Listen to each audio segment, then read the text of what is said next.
there's a prevailing attitude that art doesn't matter in the real world. But the study of art can enhance our perception and our ability to translate to others what we see.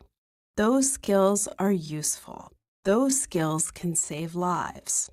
Doctors, nurses, and law enforcement agents can use painting, sculpture, and photography as tools to improve their visual acuity and communication skills, which are critical during investigations and emergencies.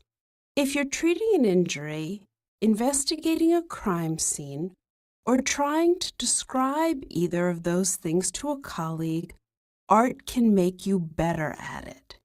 Here, imagine you're a seasoned cop or a dedicated doctor, but also imagine you're at a museum and let's look at a painting. René Magritte's Time Transfixed of 1938 depicts a mysterious and complex interior that invites analysis not unlike that required of a patient's symptoms or the scene of a crime. A miniature train, whose origin and destination are unknown, is emerging from a fireplace, and the smoke from the locomotive appears to flow up the chimney as if from the fire that is conspicuously absent below. The eeriness of the scene is echoed in the empty living room, enhanced by wood-grained floors and decorative wall moldings to the right of the fireplace. Perched atop the mantelpiece are 2 candlesticks and a clock.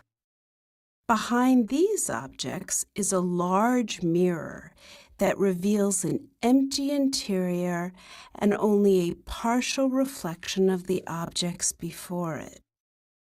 The juxtaposition of the objects surrounding the moving train raises numerous questions for which there seem to be no apparent answers. Did I summarize the painting accurately or leave any details out? It's no big deal if you see something else in a painting. But what if we're both seasoned cops? I call you for backup, you show up, only to realize the 2 bank-robbing ninjas I'd mentioned were actually 6 bank-robbing ninjas with lasers. Close study of art can train viewers to study thoroughly, analyze the elements observed, articulate them succinctly, and formulate questions to address the seeming inconsistencies. Scrutinizing the details of an unfamiliar scene, in this case the work of art, and accurately conveying any observable contradictions is a critically important skill for both people who look at X-rays and those who interrogate suspects. Let's interrogate this painting, shall we? Okay, Magritte, that's quite a little picture you've painted. But why aren't there any train tracks? Why no fire? What happened to the candles? Why doesn't the fireplace have a little tunnel for the train? It just comes straight through the wall. And the clock says it's about 1:45. But I'm not sure the light that comes through the window at an angle says it's just past noontime. What's this painting all about anyway? That's when you, my trusty partner, hold me back, then I leave. You get Magritte a cup of coffee and keep grilling him to see if this painting would hold up in court. Viewers can provide a more detailed and accurate description of a situation by articulating what is seen and what is not seen. This is particularly important in medicine.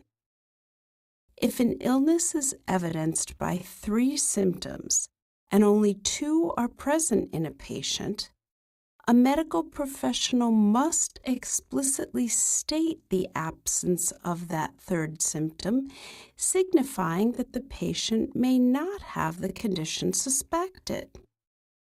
Articulating the absence of a specific detail or behavior, known as the pertinent negative, is as critical as stating the details and behaviors that are present in order to treat the patient. And conspicuous absences are only conspicuous to eyes trained to look for them. Art teaches professionals across a wide spectrum of fields not only how to ask more effective questions about what cannot be readily answered, but also, and more importantly, how to analyze complex real-world situations from a new and different perspective, ultimately solving difficult problems. Intense attention to detail, the ability to take a step back and look differently. We want first responders to have the analytical skills of master art historians at least. Art trains us to investigate, and that's a real-world skill if there ever was one.